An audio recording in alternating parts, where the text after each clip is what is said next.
el título de la charla es Security the Five Element. Luego veremos por qué, porque este título lo elegí un poco adrede, ¿vale?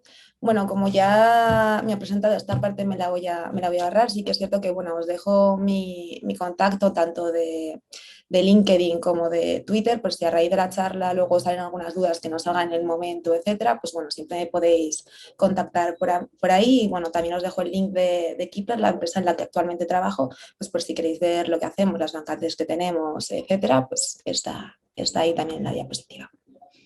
Vale, la charla la he dividido en cinco partes, ¿vale? La primera va a ser un poquito más introductoria, que quizá os suene y ya os habrán contado en las charlas anteriores alguna cosa quizá. Luego ya me voy a centrar un poco en seguridad en cloud, que al final es el foco de esta charla. Intentaré pues, enseñar errores típicos, herramientas para solventarlos o herramientas para encontrarlos, etcétera, ¿vale? Y la tercera parte ya va a estar más orientada a solución. Una vez que hemos visto los errores más típicos y los problemas que hay, pues cómo podemos hacer para reducir errores, para mejorar el tema de costes, eliminar ataques, etcétera. Y haré una pequeña demo. Eh, en esta charla veréis que muchos ejemplos los pongo en Amazon porque es el proveedor que yo estoy más acostumbrado a utilizar. Sin embargo, casi todo es extrapolable a cualquier otro proveedor, ya sea Google o Azure, ¿vale? Y luego en el último punto, simplemente son unas pinceladas de lo que quiero que os quedéis con esta charla. Son cuatro puntos importantes o cinco de lo que a mí me parece más importante con lo que os tenéis que quedar. Entonces, pues bueno, voy a empezar por la introducción, la seguridad como el quinto elemento. No sé si conocéis esta película, la verdad que es bastante antigua, así que no creo que os haga ningún spoiler, ¿vale? Es una película que se llama El Quinto Elemento y de ahí he sacado el nombre de la charla. Y al final en esta película lo que ocurre es que la Tierra se va a destruir y aparece una chica, Lilo, que es la chica pelirroja, que en su interior pues tiene escondido un quinto elemento que es el que va a salvar la Tierra, ¿vale? Así un poco por encima, ese es el resumen de la peli, para no hacer mucho spoiler a quien no la ha visto, ¿vale? Entonces, yo quería hacer un poco ese símil con la ciberseguridad. Al final, muchas veces dejamos esta parte de lado, bien porque queremos sacar un producto muy rápido, porque no tenemos tiempo, porque desconocimiento, etcétera, se deja para el final. Y esto es un error, porque una vez que has hecho un desarrollo entero o has construido una arquitectura entera, meter la seguridad ya es algo más complejo. Entonces, pues bueno, he hecho un breve resumen de la charla haciendo referencia al resumen de la peli que os lo voy a leer, pero bueno. En el año 2021 el mar se acerca a la Tierra en forma de ciberataque. Solo existe un arma capaz de salvar el planeta y solo unos pocos conocen su existencia. Esta arma, conocida como el quinto elemento, se esconde en la mente y se llama ciberseguridad. Es un poco el porqué del nombre y el porqué de esta charla de cómo la estructura, ¿vale? Y bueno, ya voy a centrarme un poco en la charla ya de verdad. Supongo que os habrán comentado temas de frameworks, de seguridad, etcétera. Entonces, yo voy a comentar OWASP Top 10, que al final OWASP es una fundación sin ánimo de lucro que se dedica a mejorar la seguridad y dentro de esta organización tienen un proyecto que es el OWASP Top 10, que recoge los 10 errores de seguridad más comunes. Entonces, voy a repasar muy por encima cada uno de ellos y luego me voy a centrar en dos específicos que la verdad que aplican muy bien a cloud y que son los que más se cometen, sobre todo en el entorno cloud, ¿vale? El primero sería injection, pues al final sería introducir pues, datos hostiles a la aplicación, pues ya sea para hacer un overflow, para intentar ejecutar código no debido. Entonces, bueno, pues el problema de esto es que no se hace no se hace una validación de los campos, ¿vale? El segundo, pues autenticación rota, pues no se gestionan bien las credenciales, no hay MFA, las credenciales son débiles, etc. Exposición de datos sensibles, pues esto hace un poco más referencia al tema del fibrado, a que no hay una autenticación, se hace una gestión mala de los activos o incluso aunque pues, las contraseñas dejarlas de por defecto, creas un servidor, la contraseña por defecto es admin y el usuario es admin y eso lo dejas y al final cualquiera que vaya detrás, a nada que mire un poco, pues es lo primero que va a probar. Bueno, XXE pues hace referencia a XML sin verificar. Los siguientes cuatro, pues control de acceso roto, pues al final que las sesiones puedas escalar privilegios, estén rotas o que haya páginas que se supone que tú no tengas acceso, pero al final sí que tengas, ya sea pues porque no está bien configurado y realmente lo único que es una seguridad por oscuridad, que al final pues tienes acceso a la URL si la encuentras, aunque teóricamente no deberías, por ejemplo. Luego tema de fallos en la configuración de seguridad, que esto es bastante común. Por ejemplo, hay muchas veces que hay opciones que hay que activar y no se activan, o opciones que vienen por defecto activadas y se desactivan por desconocimiento, por hacer alguna prueba y luego se olvida, etcétera. Luego sería tema de cross-site scripting, que al final es pues, inyectar código JavaScript malicioso en un HTML, ya sea persistente o no persistente, pero al final esto puede acarrear otro tipo de problemas como por ejemplo phishing, etcétera, ¿vale?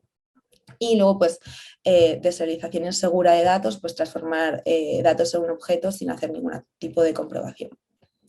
Y aquí ya estarían las dos últimas de WASP Top 10, que sería utilizar componentes con vulnerabilidades, que esto al final es también bastante común, porque al final cuando estamos desarrollando algo no lo hacemos todo desde cero, sino que tratamos de no reutilizar la rueda y buscar librerías de terceros para, pues, para cualquier tipo de cosa. Entonces, eso un poquito también hay que tenerlo en cuenta porque hay que estar al día de las nuevas actualizaciones de cualquier librería que utilicemos. Si hacen alguna actualización de seguridad, pues tenemos que estar con la última librería y no con una de hace otros años. También es importante comprobar de quién es esa librería o el código un poco para ver qué hacen. No vaya a ser pues, que estemos metiendo en nuestro propio código, perdón, una backdoor sin darnos cuenta. ¿Vale? Y el último de WASP Top 10 sería la falta o la insuficiencia de monitorización y login. Al final, si tú no monitorizas las actividades, ya sea en tu aplicación, en tus servidores, en tu infraestructura, no vas a saber qué es lo que está pasando, no vas a detectar si hay fallos, no vas a poder ser proactivo. Y esto te va a generar que una vez que entren, por ejemplo, dentro de tu cuenta o dentro de una máquina concreta, un servidor, no puedas ver qué ha pasado porque no tienes ningún tipo de registro. Entonces, ya una vez que he hecho un poco la introducción de los errores más típicos según el framework de OWASP, ya me voy a centrar un poco en qué tiene que ver esto con la nube, ¿vale? Entonces, al final, ¿qué es la nube? Es un concepto muy amplio, casi todo, es una apuesta ya no solo de futuro, sino de presente. La mayor parte de las compañías ya tienen muchos activos en la nube, ¿vale? Y hace referencia a eso, a un concepto muy amplio. Es cualquier máquina, cualquier servicio que pueda ser accesible por Internet.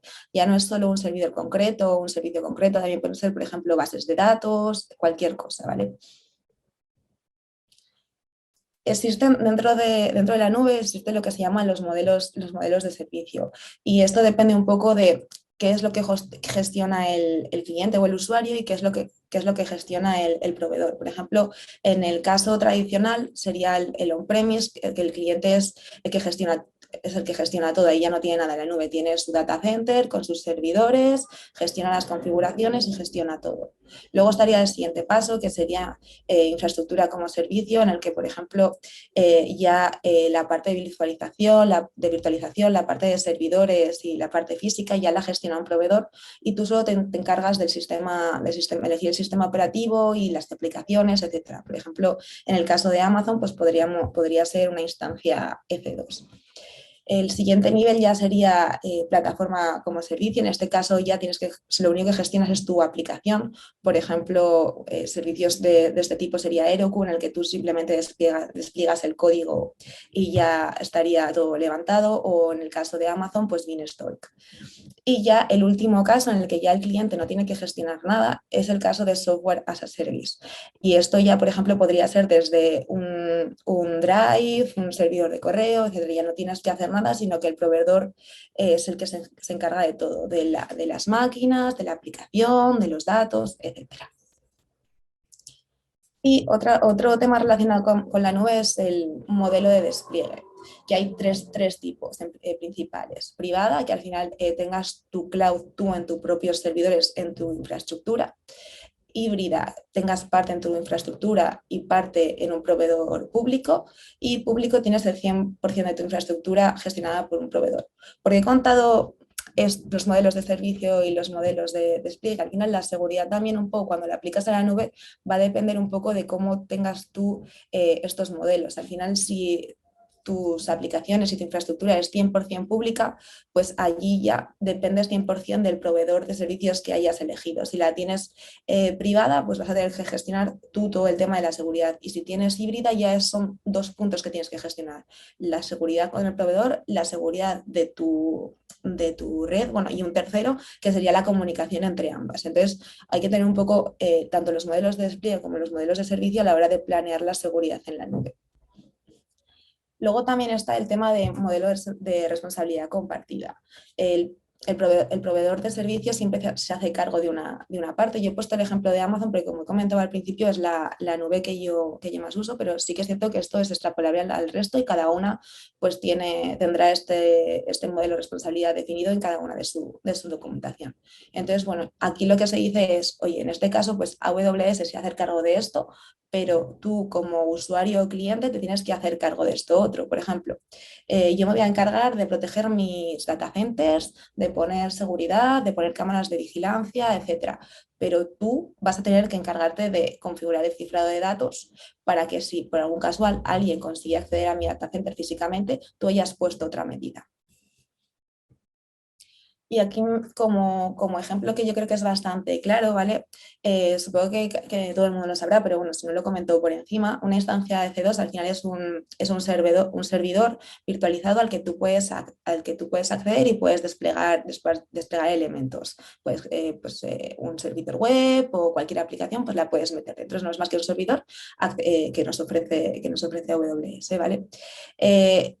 Tanto las instancias como los volúmenes están en un hardware compartido. Un volumen en AWS sería como el disco duro que tú le añades a tu instancia, a tu servidor.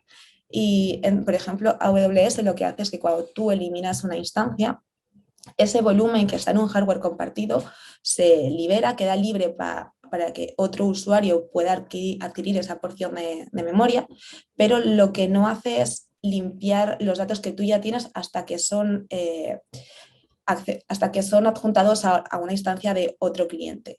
Con esto me refiero a que si tú tienes datos sensibles dentro de ese volumen, si tú no los limpias antes de eliminar tu instancia y eliminar ese volumen de tu cuenta, esos datos dentro de ese volumen van a permanecer en los datacenters de Amazon hasta que ese volumen se adjunte a otro cliente. Cuando el volumen se adjunta a otro cliente, antes de eso, ya Amazon se encarga de limpiar esos datos. Pero bueno, esto es una medida a tener en cuenta de que si tú estás almacenando información muy sensible en esos volúmenes, pues quizá deberías tener una política de borrado antes de liberarlos de cara a que no se quedaran en las infraestructuras de Amazon los datos ahí. Luego un poco también en el tema de seguridad es importante hablar del tema de los datos, de las leyes. Al final, ¿qué pasa con mis datos? ¿Dónde están? Tú los estás almacenando, cuando los almacenas en un proveedor público, los estás almacenando en sus localizaciones, que puede ser tu país o no puede ser tu país. Y sí que existen pues diferentes marcos legales que un poco definen eso. Por ejemplo, en Europa tenemos la GDPR, pero en Estados Unidos tienen sus propias leyes, China y Rusia, por ejemplo, tienen leyes más estrictas. Entonces, por ejemplo, si estuviéramos desarrollando una aplicación para el gobierno o para una empresa en China, ahí habría que tener en cuenta la ley china, que lo que hace es que los datos de las personas que viven ahí, de sus ciudadanos, no pueden abandonar el país. Entonces eso lo tienes que tener en cuenta a la hora de elegir el proveedor y las aplicaciones que vas a usar. Y lo mismo con otro tipo de datos que ya no tienen nada que ver con países. Por ejemplo, si estás hablando de almacenar datos de tema de tarjeta de crédito, pues sabes que tienen que ser PCI compliance, tienes que mirar qué servicios cumplen esas características, etcétera. Entonces hay un poco tener en cuenta tema de leyes, de dónde se almacenan los datos, qué requisitos de seguridad se quieren sobre esos datos, etcétera. Y aquí ya me voy a centrar en dos casos concretos de WASP Top 10 que os he comentado antes y que voy a intentar demostrar en Cloud. Con demostrar me refiero a que voy a intentar enseñaros casos reales de estos dos ejemplos que os voy que os voy a enseñar, ¿vale? Este sería el top 6 que os he comentado antes, los errores de configuración de seguridad, ¿vale? Y si aplicamos este concepto de WASP Top 10 a la nube, al final sí que es cierto que la nube intrínsecamente es más segura porque ya te da muchísimas más opciones. Por ejemplo, por defecto ya nos da TLS, en el caso de Amazon NC2, tienen sistemas de detección de negación de servicio ya por defecto, pero hay cosas que ya no vienen por defecto, que tienes que configurarlas. Entonces, por ejemplo, tú cuando vas a crear un bucket en S3, que al final es un sistema donde tú puedes almacenar archivos, por defecto Amazon ya te lo da para que los objetos que tú subes sean privados, pero tú puedes abrirlo a todo el mundo si quieres, cambiando una opción de la configuración. Puedes, por ejemplo, no utilizar cifrado o no configurarlo. Entonces, son cosas que no te da por defecto la nube ya hechas, pero te da las opciones para hacerlas de forma sencilla. Con eso me refiero a que la nube por defecto es más segura porque ya tienes un montón de opciones de configuración que no necesitas hacer tú desde cero. Y lo mismo, te proporcionan, casi todos los proveedores ya te proporcionan servicios de monitorización, de alertas, servicios de automatización de la configuración, de gestión, etcétera, un montón de cosas que te facilitan bastante la vida.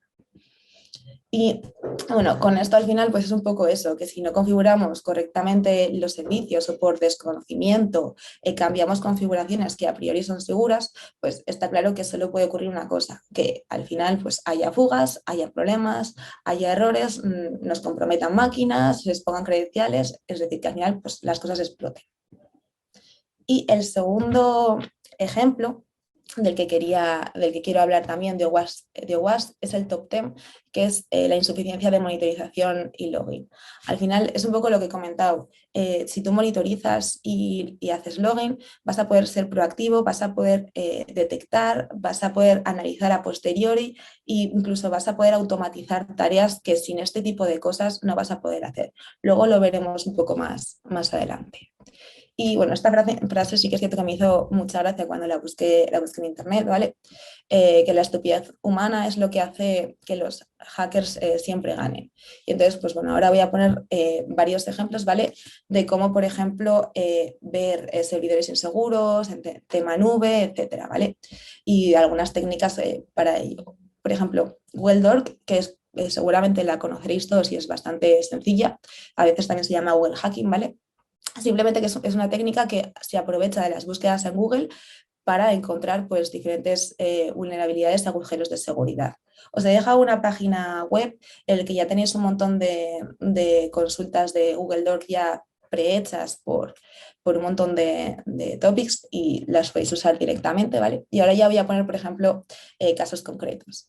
Por ejemplo, usando Google Doc, que en este caso le he dicho, oye, búscame en la URL trello.com y dentro de la página búscame que aquellas que tengan dentro del texto pues un correo electrónico y una contraseña, ¿vale? Entonces, no sé si conoceréis Trello, pero bueno, es una herramienta que se suele utilizar también para tema de agilismo. Y en este caso, pues hay un tablero que está público y dentro del tablero pues han decidido poner credenciales de correo electrónicos y contraseñas. Entonces esto ya es un fallo por dos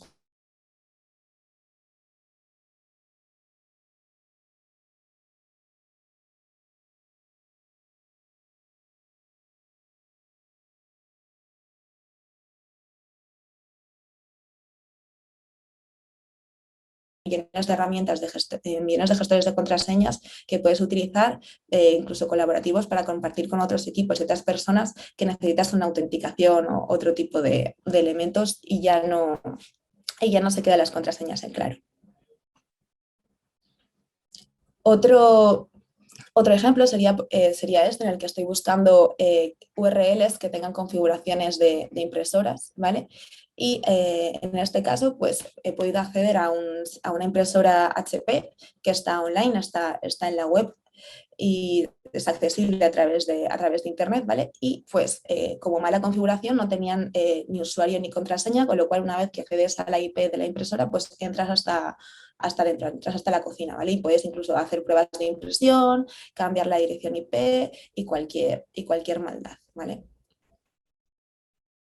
Y luego, bueno, ya centrándonos más en pues, temas de otros servicios cloud, por ejemplo, Jenkins para tema de despliegue, pues también existen Google Docs que intentan buscar credenciales dentro de Jenkins, ¿vale? Si os fijáis aquí, pues ya empiezan a salir cosas que no deberían y ya si entramos en alguno, pues podemos ver todos los despliegues que se han hecho y meterte un poco más hasta adentro. Y esto, si os fijáis, tampoco es un Jenkins muy antiguo porque hace por ejemplo, la tercera ejecución fue hace 2 días, ¿sabes? Que no son cosas que se han olvidado y están en el olvido y no funcionan. Y bueno, esto es otro ejemplo de Jenkins en el que se pueden hacer incluso las variables de entorno, porque no tiene autenticación ni tiene nada y está público a Internet. Y dentro de las variables de entorno pues tenemos una clave SSH privada que si su nombre dice que es privada, pues precisamente por ese motivo no debería ser accesible por nadie más que por el administrador de este Jenkins. Y bueno, pues un poco eso. Otros Jenkins que directamente pues, te permiten crear jobs nuevos que ya no solo tienes acceso de lectura, sino que también te lo dan de escritura y entonces pues bueno, pues puedes dedicarte a cualquier cosa, les puedes hacer una denegación de servicio o cualquier maldad que a un hacker se le pueda ocurrir. Otra herramienta que es un poquito más compleja que Google Doc, que es Sodam, ¿vale? Google al final se encarga de indexar páginas web y Sodam, por su parte, busca dispositivos expuestos a Internet. Ya no son páginas web, sino que pueden ser también otro tipo de servidores, dispositivos IoT, también impresoras, etcétera. Entonces, tiene una parte que es de pago y una parte que es gratuita y también existen bastantes consultas hechas con filtros, etcétera. Bueno, aquí os dejo también justo eso, un par de páginas web donde ya hay consultas de SODAN ya predefinidas para buscar elementos específicos como credenciales, impresoras, webcams, etcétera, ¿vale? Yo he buscado por webcams porque me parece bastante visual, ¿vale?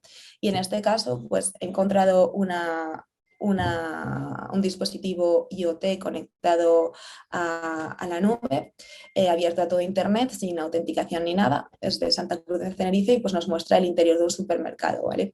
En este caso, pues bueno, es el interior de un supermercado, pero imaginad que tenéis una cámara IP en el salón de vuestra casa o en la puerta de vuestra casa para detectar si alguien entra a robaros, ¿vale? Si alguien accede a Internet y no tenéis contraseña, puede ver la entrada de vuestra casa, igual lo que estáis haciendo es el efecto contrario. Si que un ladrón pueda ver cuándo estáis y no estáis en casa y justo lo contrario queréis que os entre a robar. Entonces, hay que tener mucho cuidado con lo que con las configuraciones y el tema de configuraciones por defecto y sobre todo en lo relativo a seguridad.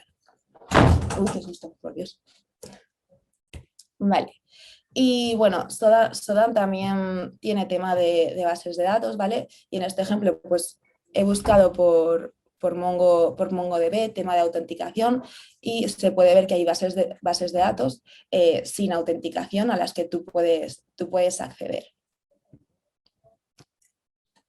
Esta página web lo que hace es escanear diferentes buckets, ya sea en Azure o en Amazon que estén públicos y te permite hacer búsquedas sobre ellos. Sí que es cierto que es de pago y las búsquedas, si no te registras y no pagas, están limitadas, pero te permite hacer ese tipo de búsquedas. Aunque ahora vamos a ver que hay herramientas que son open source que también te van a permitir hacer este tipo de cosas, ¿vale? Justo este es el caso, ¿vale? Existen millones de herramientas que te van a permitir analizar buckets S3. Por ejemplo, a mí me gusta mucho la última de todas, AWS Bucket Dump, que lo que te permite es enumerar buckets S3. Tú le puedes pasar una lista de palabras clave, ya sea password, admin o cualquier otra cosa, y una lista de buckets. Por ejemplo, yo para algunas pruebas que hice, lo que hice fue sacar una lista de las empresas del IBEX, concatenar también caracteres y pasarle eso como posibles nombres de buckets más una lista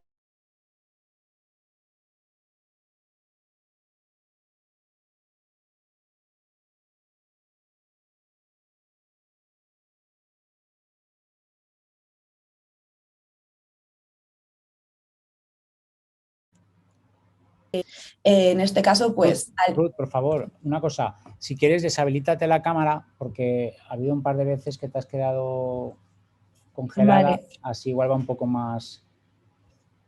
Perfecto. Vale, ya está. Gracias, Ruth. Vale, nada. Vale. Justo en esta, esto es alguien que lo que ha hecho es volcar su backup de su ordenador o de su móvil dentro de un bucket S3, ¿vale? Entonces está muy bien que tú hagas copias de seguridad, pero si esas copias de seguridad están abiertas a todo Internet, pues quizá ya no sea tan bueno. Vale. Y lo mismo, esto es otro backup de otra persona que se ha hecho, y si os fijáis, dentro de ese backup hay un fichero que ya por el nombre pues tiene pinta de tener algo interesante. Entonces, una vez que entras dentro, pues se encuentran cosas de este tipo, ¿vale? Estamos encontrando contraseñas de Amazon, por ejemplo, de Ticketmaster, de eBay, de Facebook. Entonces, son cosas que no deberían estar públicas accesibles a Internet. Y esto es tan sencillo de solventar como poner el bucket privado para que no tenga nadie acceso a esa información más que el dueño de la cuenta de AWS o el usuario concreto de esa cuenta, etcétera. Y pues más cosas que se han encontrado en S3, pues tema de contrataciones, de información personal, pues correos electrónicos, edades, fechas de nacimiento, cargos, y pues un poco más de lo mismo, tema de nóminas, salarios, más contraseñas, o sea que al final parece una tontería y que nadie va a dejar su bucket S3 público, pero al final estas cosas ocurren. Y luego también es bastante curioso porque hay gente que se dedica justamente a esto, a buscar buckets públicos y dejar mensajitos. Entonces, pues estos son varios ejemplos que hemos encontrado. Y eso, simplemente comentar que si algún día encontráis alguna cosa de estas en un bucket vuestro S3, pues entonces deberíais empezar a preocuparos. Y bueno, también tema de brechas de datos, al final sí es cierto pues que los servicios que están en la nube o un SaaS o cualquier otro servicio están expuestos a Internet y al final son atacados. Y es cierto que pues, puede haber vulnerabilidades y estas vulnerabilidades muchas veces se publican. En esta página web, por ejemplo, IntelliX, si hay una filtración de datos, aquí aparece. Se puede buscar por email, por IP y por un montón de elementos. Entonces, en el tema de monitorización, sí que es bueno también que se monitoricen este tipo de cosas para saber si has tenido alguna brecha o no, ya no solo desde el punto de vista del usuario de buscar si el correo electrónico mío se ha filtrado, sino desde el punto de vista del que ofrece el servicio, buscar si se están exponiendo datos propios de la aplicación. Y bueno, una vez que he explicado un poco los problemas con algunos casos, sí que me gustaría enseñaros pues, qué soluciones pueden existir. Hay millones, ¿vale? Yo voy a comentar 4 por encima simplemente pues, para dar unas pinceladas, ¿vale? Y aquí sí que me gustaría, por ejemplo, hablar un poco del tema de incident response. Esto está bastante ligado al tema de login y de monitorización, y tiene diferentes etapas, ¿vale? Entonces, la primera es prepararse. ¿Qué acciones podemos tomar antes de que nos comprometan una instancia o entre en nuestra infraestructura? Y eso, pues, tiene dentro todo el tema de definición de políticas, definición de login, qué queremos monitorizar, dónde lo queremos ver, etcétera, ¿vale? Entonces, bueno, una vez que ya tenemos esa fase, tenemos que ser capaces de identificar que se nos está produciendo un ataque con todo el tema de alarmas que hemos hecho antes. Una vez que hemos identificado el ataque, tenemos que ser capaces de contenerlo, ¿vale? Esto se puede incluso automatizar. Por ejemplo, vemos que nos están haciendo una denegación de servicio a una instancia C2 o que algo raro está pasando con nuestra instancia. Oye, pues, ¿por qué no la aislamos automáticamente cambiando el security group y así no nos compromete el resto de nuestra infraestructura, ¿vale? Entonces, una vez que hemos contenido, el siguiente pasa sería investigarlo, un poco qué pasa. Esto ya sería un poco más tema de análisis forense, investigar qué pasa, cómo se ha producido el ataque, una vez que lo sabemos, lo erradicamos y después ya recuperamos nuestros sistemas. Una vez que los tenemos recuperados, pues la última fase sería el seguimiento de qué es lo que hemos aprendido y qué tenemos que hacer, si tenemos que actualizar nuestras políticas, si tenemos que poner más alarmas, más métricas, más monitorización, alguna otra herramienta de seguridad, etcétera. Y bueno, un poco ligado a todo el tema anterior, también otra herramienta que nos va a poder ayudar, y esto ya no es un framework, ya es una herramienta más concreta, ¿vale? Hay millones como estas, ¿vale? Es AWS Git Secrets. Al final, un fallo muy común es exponer credenciales. Me parece una tontería, pero esto sucede. Entonces, existen herramientas tan sencillas como esta que lo que hacen es que cuando tú vas a hacer un commit, detecte que en tu código hay credenciales y directamente te deniegue ese commit. Entonces, pues bueno, esto evita errores humanos que por algún motivo pues puedas haber configurado unas credenciales para alguna prueba y se te haya olvidado borrarlas y las intentes subir y se quedan ahí publicadas. Luego ya existen otras herramientas más complejas, como por ejemplo el caso de Prowler, que lo que hace es analizar, en este caso AWS, analiza en función de una serie de guías y buenas prácticas. Está el CIS Benchmark, que es bastante conocida, que tiene un montón de reglas de configuración, luego también tema de GDPR, IPA, y un poco pues tú le metes tu cuenta y él te va dando lo que pasa. Pues por ejemplo, oye, mira que tienes un volumen sin cifrar, oye, que tienes un security group abierto a todo Internet en esta región. Además te dice qué elemento es el que tienes para que sea más fácil para ti corregirlo. Luego existen otras herramientas, por ejemplo, esta me gusta bastante, y este es un repositorio de templates que puedes elegir tanto en Terraform o en la consola, para la consola de Amazon o para CloudFormation, ¿vale? Y lo que te permite ya es desplegar un stack de forma directa y ya con configuraciones seguras. Además te permite configurar bastantes servicios de seguridad ya propios de Amazon, por ejemplo, como config o las alarmas o políticas. Y además han incorporado una feature nueva que tiene un poco también el tema de analizar tu cuenta y la seguridad en tu cuenta. Entonces, pues bueno, puedes analizarla por servicio o por la cuenta concreta y te va diciendo pues los recursos que tienen y si ha pasado o no ha pasado las reglas de seguridad que esta plataforma tiene configuradas. Otra, por ejemplo, sería CloudMapper, ¿vale? Esta también nos va a permitir, es open source también, y nos va a permitir pues, mantener un inventario de los recursos, que al final cuando tenemos muchos servicios, estamos echando muchas cosas, pues se pueden dejar algunos de lado y nos olvidamos que existen, y esto nos va a permitir un poco mantener una visión global de los elementos que tenemos en nuestra cuenta y un poco mejorar la monitorización. Y luego ya hay, esta es de pago, ¿vale? La he puesto un poco como ejemplo, pero hay millones, incluso hay open source, ¿vale? Y es un poco para decir que hay millones de herramientas de monitorización y bastante visuales que nos van a permitir ver qué está pasando con nuestras cuentas, con nuestras aplicaciones y con nuestros servicios. Por ejemplo, en esta estamos viendo datos de logins de acceso a la consola de Amazon. Entonces, pues está viendo dónde geográficamente y muy visualmente dónde se está conectando la gente y si esos accesos han sido positivos o negativos. Entonces, por ejemplo, ahí podrías ver si te están haciendo algún intento de login de fuerza bruta, por ejemplo. Y un poquito más complejo ya sería el tema de SOAR, Security, Orchestration, Automation and Response, ¿vale?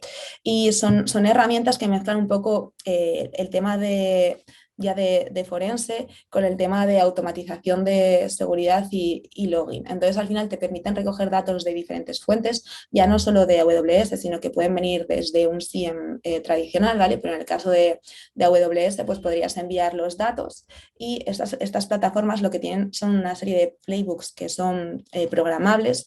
Os he puesto el caso de Demisto, que me parece que se programan en Python, y cuando te llega un evento concreto, por ejemplo, de Amazon, esa playbook se se ejecuta automáticamente y hace una serie de acciones para mejorar la seguridad. Voy a poner un ejemplo que es más fácil, ¿vale? Vamos a imaginar que tenemos una instancia C2 y estamos detectando que hay más tráfico de lo normal. Entonces, estas herramientas de SOAR detectan ese evento y lo que hacen es lanzar una playbook concreta, que podría ser, por ejemplo, ver qué IPs se están conectando a esa instancia y localizarlas geográficamente e incluso ver si están en alguna lista negra. Y en el caso de que las IPs estén en una lista negra, pues directamente cambiar el security group y aislar esa instancia para que no entren dentro y no comprometan el resto de nuestra infraestructura. Entonces, son herramientas bastante complejas, pero te solucionan bastantes problemas de seguridad. Y luego creo que este es el último ejemplo que tengo, y este ya sí que es más enfocado a Amazon, ¿vale? Y es el tema de automatización de problemas de seguridad, ¿vale? Y está también muy ligado al tema de incident response, tratar de ser proactivo y responder ante un incidente, ¿vale? Entonces, en este caso, ¿vale? He utilizado varios servicios de AWS. AWS Config es un servicio que nos va a permitir controlar la configuración de nuestros servicios en Amazon, y tiene dentro un elemento que se llaman las config rules, ¿vale? Que son reglas de configuración. Entonces, en este caso voy a usar dos config rules, una que va a ver si abrimos un puerto SSH en una instancia C2 a todo el mundo, y otras dos, bueno, una que va a ver si tenemos acceso de lectura público a un bucket S3 y otra de escritura pública a un bucket de S3, ¿vale? Entonces, cuando estas reglas de configuración dentro de config se activen, van a lanzar un evento que se va a recoger con CloudWatch, y lo que va a hacer es lanzar una función lambda que va automáticamente a solucionar esos problemas. Va a revocar el security group que alguien ha podido abrir a todo Internet, y va a cambiar la lista de control de acceso que abre el bucket a todo el mundo. Entonces, esto lo que he hecho es grabarlo en vídeo para que sea más fácil de verlo, ¿vale? Está todo levantado con CloudFormation, ¿vale? Que al final es infraestructura para código como infraestructura propio de Amazon, ¿vale? Pues es la pantalla anterior. Y esto ya sería la consola de AWS Config, que está todo compliant, y estas son las tres reglas que voy a explicar: la de buckets públicos de escritura, lectura y grupo de seguridad SSH. Entonces, pues bueno, voy a avanzar un poco para adelante, y lo que os voy a enseñar es que tenemos un bucket, ¿vale? Y ahora mismo todo el mundo no tiene nadie acceso, pero lo que voy a hacer es ponerlo público. Entonces cambio la configuración de lectura y de escritura de ese bucket y guardaría los cambios. Vale. Y lo mismo con EC2, ¿vale? Voy a ver que tengo una instancia. Voy a avanzar un poquito para adelante. Vale. Y en esa instancia pues no hay security groups ahora mismo, con lo cual no habría problema, no habría reglas de entrada a esa máquina. Lo que voy a hacer es abrir una regla de entrada en esa instancia, en ese grupo de seguridad, a todo Internet en el puerto SSH.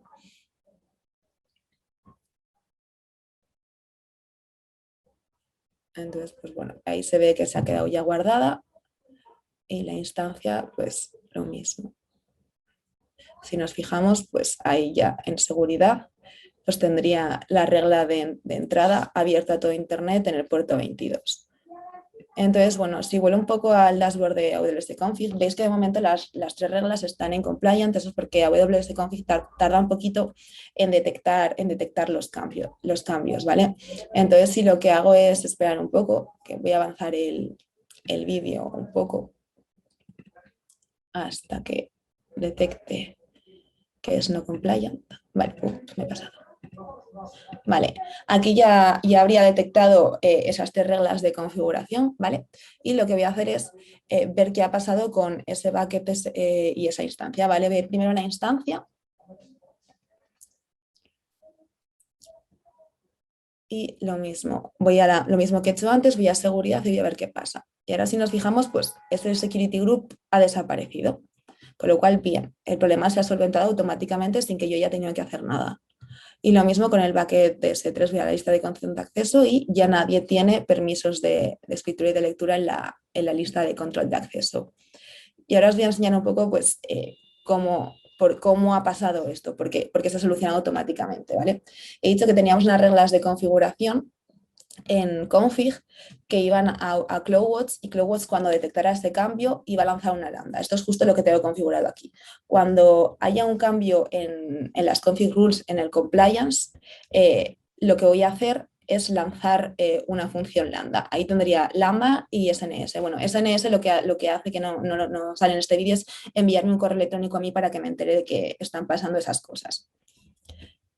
Y en el caso de lambda, pues lo que va a hacer es precisamente eso, revocar el security group y revocar la ACL para que nadie tenga acceso. Entonces, pues bueno, el código es sencillo, está escrito en Python, y justo eso, pues, oye, el security group que me has dicho que estaba abierto, pues lo cierro. La lista de control de acceso que estaba abierta, pues la cierro. Y bueno, y un poco estos serían los logs que nos va enseñando la lambda de la información que le va llegando, ¿vale?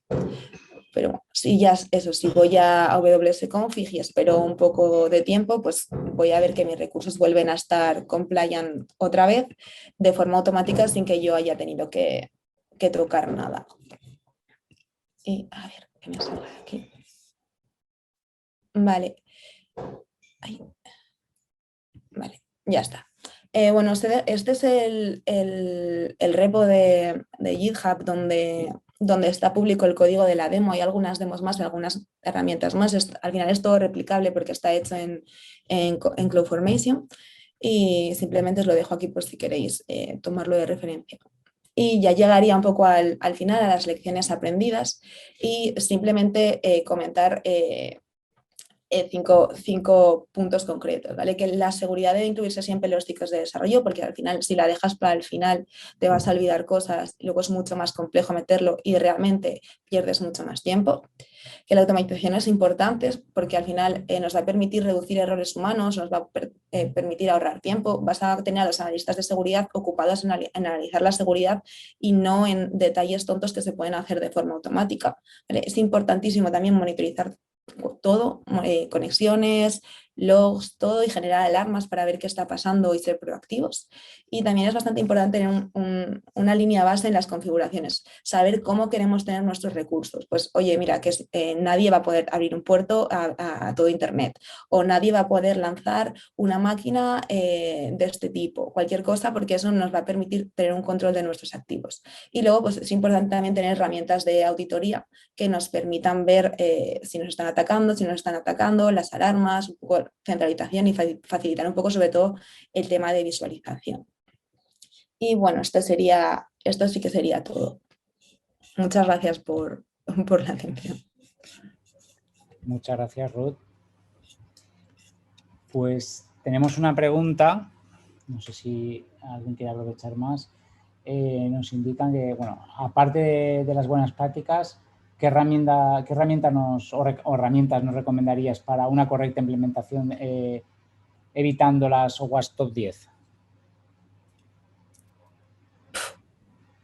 Es que no sería herramientas, serían herramientas. Al final, sobre todo el tema cloud, que es el que estoy yo más metida, sería un poco miles, porque no tienes una concreta que te solucione, oye, mírame los 10 OWASP top 10, por ejemplo. En el tema de configuración, es que eso depende mucho también de lo que estés configurando. Entonces, pues depende un poco de lo que quieras mirar, vas a tener que utilizar una herramienta u otra.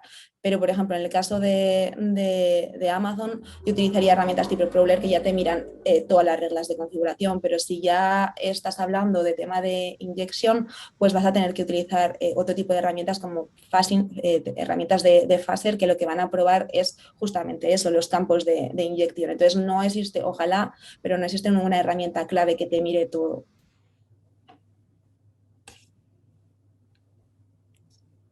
Vale, sí que hay alguna más ahora, se ha animado. ¿Alguna herramienta para recolección de logs para distintos dispositivos? Recolección de logs de distintos dispositivos. A ver, bueno, se suele usar bastante el tema de ELK, Elasticsearch, que es bastante común, pero no te sabría decir alguna otra aparte de esas. Ahí sí que hay millones, pero yo la que más conozco es esa. Vale.